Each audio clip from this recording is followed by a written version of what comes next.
Cibernautas, pues el siguiente tema que vamos a comentar tiene que ver con la entrevista que hoy, 11 de mayo, le realizó Carmen Aristegui a Enrique Peña Nieto. Mauricio, era una entrevista que, pues una invitación que previamente había hecho Carmen Aristegui, pues que Enrique Peña Nieto en su momento había rechazado, y hoy por fin, amigos cibernautas, pues el candidato del PRI, perdón, se animó a ir, del PRIAN, que representa lo mismo, se animó a ir a esta entrevista. ¿Tú cómo la viste, Mauricio? Habló de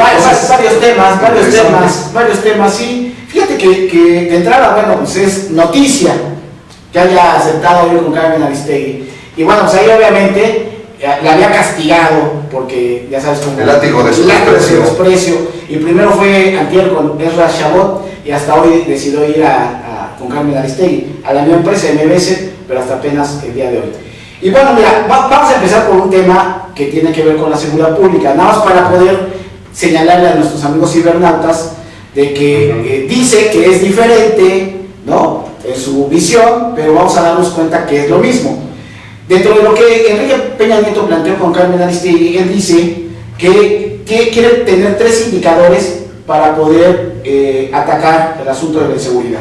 Uno, que es la disminución de asesinatos, secuestros y extorsión, que tiene que ver con la disminución de la violencia. Y él dice, bueno, es que yo lo que quiero es disminuir la violencia, y para disminuir la violencia estos 3 delitos son los que tenemos que atacar. Bueno, yo creo que ahí estaríamos de acuerdo. Hay especialistas internacionales como Buscaglia y otros que dicen, pues sí, esa es la ruta. De hecho, critican a Calderón de no tener indicadores, porque su indicador es cuántos gente de los del crimen organizado ya guardado en las cárceles, y eso es su indicador. Pero bueno, ahí hay coincidencia. Pero la otra situación, él dice que para poder lograr esto se necesita tener mayor policía. De hecho, él le llama gendarmería, ¿no? Era una gendarmería nacional. Bueno, eso es lo que está haciendo Calderón. Que ya habíamos dado datos de eso. Sí, los efectivos que tenía, como inició su sexenio, es de 6,000, lleva un poco más de 30,000, y lleva los 60,000, ¿no? Entonces, ¿cuál es la diferencia? Los indicadores, bueno, también los indicadores, pero adicionalmente él señala otro punto, Memo. Él refirió, y vuelven al asunto de Colombia, no entienden estos cuates, no entienden ni Josefina ni él, y Calderón. Dicen, no, es que un ejemplo a seguir es Colombia, que Colombia gasta de su PIB el 5%, y nosotros nada más invertimos el 1.5% para el asunto de seguridad. Bueno, aquí hemos hablado del asunto, y también los analistas internacionales lo que señalan, Memo, es que la guerra es un gran negocio. Y entonces, ¿qué están haciendo? Se estarán frotando la gente del PRI un gasto del 5% del Producto Interno Bruto. No lo creo, son unas hermanas de la caridad. Y aparte que lo que mencionábamos en algunas estadísticas sobre el incremento de las Fuerzas Armadas, no solo en el número de efectivos, sino en la cantidad de armas compradas. ¿Te acuerdas que veíamos cómo México, pues en pocos años prácticamente se ha convertido en el segundo lugar de América Latina, que más armamento ha importado a otros países? ¿Y aquí se lo compramos? No solo a Estados Unidos, ¿no?, sino también, por ejemplo, a Rusia, pues en grandes cantidades. O sea, México hizo en 12 años lo que no hizo en 50 años. Entonces, es un gran negocio, porque además no solamente es armamento, además es los destacamentos. Entonces llevas a policías a un estado, y ahí tienes que pagar hotelería, tienes que pagar viáticos, y bueno, mucho del dinero que luego ya no se le sigue. Entonces, la visión de él es, fíjense, amigos cibernautas, es incrementar al doble los policías y hacer este gasto del 1.5 al 5%, y sí dijo que era de manera paulatina. Bueno, pero la meta es llegar a eso, ¿no? Entonces, y bueno, que luego paulatinamente sacaría del ejército. Para mí vi esa parte, pero se me sigue haciendo una visión muy corta sobre la término de la seguridad.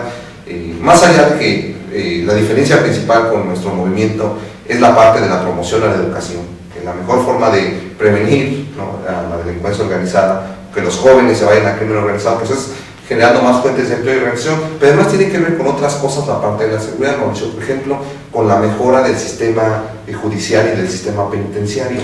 Cosa que él dijo en el debate que iba a mejorar, y yo sí en Facebook también lo puse y lo tuiteé, de, bueno, ¿cómo se atreven a decir que van a mejorar el sistema penitenciario cuando en Nuevo León, un estado gobernado por el PRI, pues tuvo lo de la situación de la cárcel de Apodaca, ¿no?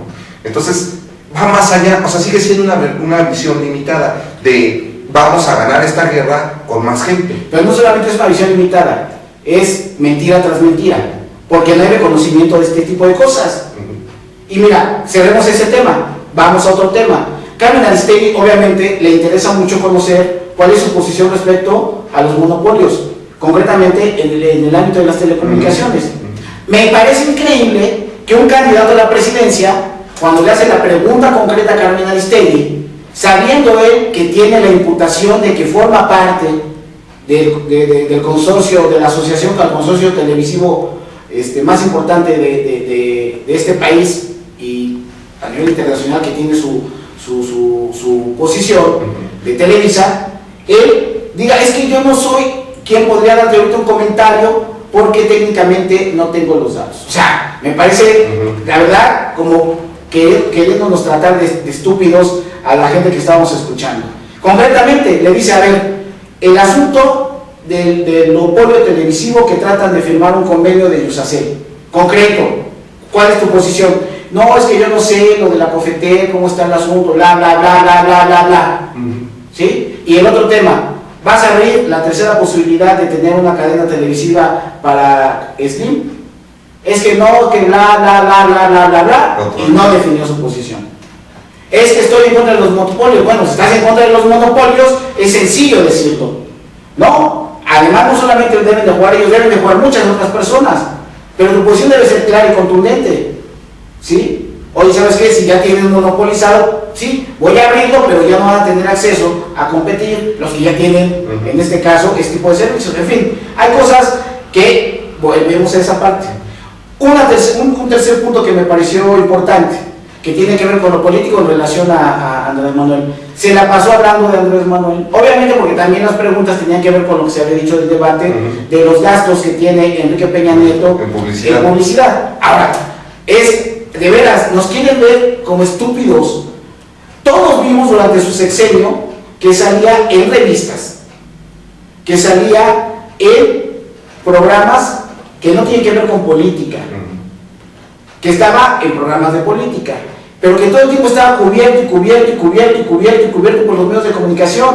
Y perdón, en esa misma ruta va el gobernador de Puebla, el actual gobernador de Puebla va en la misma ruta.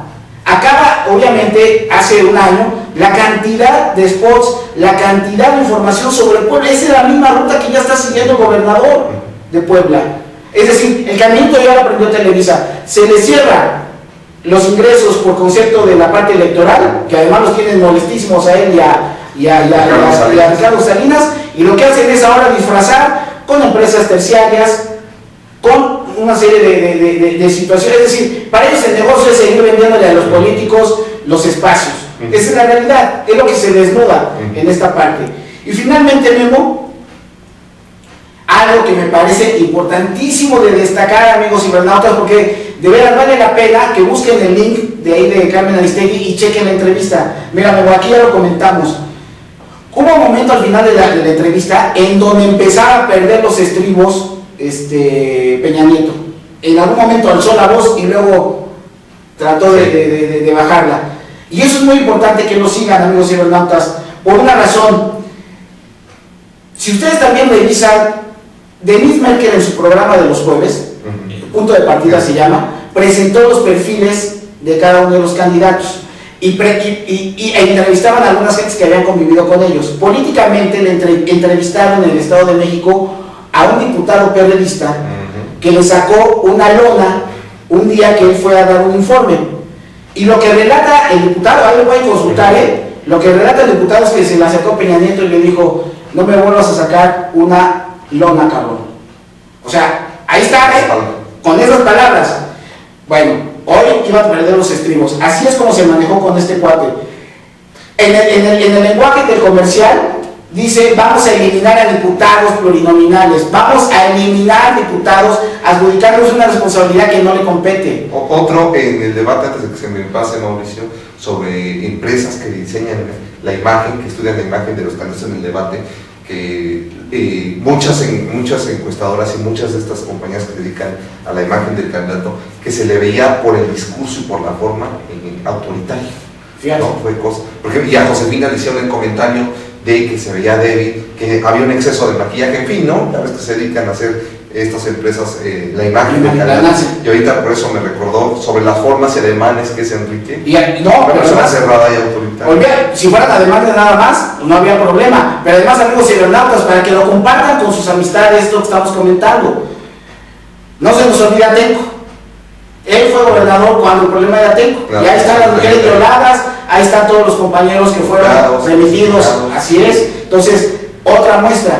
Pero además, no solamente eso, Memo. Salió ayer, o antier, no recuerdo bien si es un dato que no recuerdo bien si salió ayer o antier, que lo leí, en Yahoo, una nota en donde Peña Nieto regaña, fue a San Luis Potosí y se le iba a acercar una persona, y el capitán que lo viene resguardando del ejército, de guardias presidenciales, hace un movimiento para evitar que se le acerque, y Peña Nieto se molesta y regaña al capitán, pero con palabras antisonantes. Y ahí estaba el reportero, y obviamente eso lo publicó. Bueno, ese es el perfil. Ese es el perfil, digo, para que ustedes lo tengan considerado. Cierro el comentario. Hoy va a la Universidad Iberoamericana y lo recibieron, obviamente, con los jóvenes con máscaras de salida de Gortari. Pero fue prevenido de esa situación, porque Carmen Aristegui, antes de que saliera, le dijeron, oye, te están avisando en el Universal que te van a recibir de tal manera en la Universidad Iberoamericana. Y bueno, pues creo que tragó camote. Cosa que no pasó con Andrés Manuel. Cosa que no pasó con Andrés Manuel. Un foro enorme. Así es. Y bueno, él dice que son los adversarios y que le están infiltrando gente. Bueno. Ese es el problema, Mauricio. Cuando no tienes, no vamos a decir los acarreados, pero cuando no tiene él un foro programado, un foro ad hoc a sus circunstancias. Caso concreto, las universidades es muy difícil, viste lo que pasó con Josefina allá en el Tecnológico. Así es. Entonces, cuando es un público muy crítico, pues ahí no le conviene, y precisamente pues pasó lo que hoy relatas. Así es. Entonces, pues Memo, que chequen, por favor, los amigos cibernautas, remítanse a la entrevista de Carmen Aristegui en MBS, ahí está, lo que estamos comentando es parte de ello, y bueno, pues vayan concientizando a la gente de qué es lo que nos esperaría si gana el PRI. Entonces, pues, Memo, después de que se dignó a ir con Carmen Aristegui, pues esa es la reflexión al respecto, ¿no? Pues yo creo que Carmen Aristegui sacó la entrevista muy bien, hizo las preguntas concretas sin tampoco hacerla de forma tendenciosa, creo que, y pues lo de siempre, creo que Enrique Peña Nieto, bla, bla, bla, como tú dices, le falta mucha capacidad de improvisación a Enrique, o sea, se ve que cuando el discurso no está hecho, pues lo hemos visto, tiene muchas dificultades para responder. Además, bueno, tiene una limitación natural, ¿no? Él en su discurso, y finalmente pues no convence a mí, realmente no me dijo nada. En esa parte que mencionas de los monopolios, pues simplemente sí se ve que fue un terreno escabroso, no quería nadar en aguas turbias, y pues salió como pudo de la pregunta, ¿no? Que bueno, sale como puede, pero nadie se la compra. Exacto. ¿No? Entonces al final del día eso debe ir en demérito de la gente que quiere o pretende votar, ¿no? De los indecisos, pues obviamente no convencerlos, y de los que pretenden votar, pues que tengan ahí la reflexión. Para eso estamos haciendo esto, ¿no? Así que, pues amigos cibernautas, les recordamos que el próximo 1 de julio estamos armando la gran conspiración en contra de las élites a través del voto democrático, y podemos nosotros ganar precisamente esa presidencia. Así que pónganse águilas, voten por el Movimiento Ciudadano, llevemos a Andrés Manuel López Obrador a la presidencia de la República. Gracias y regresamos.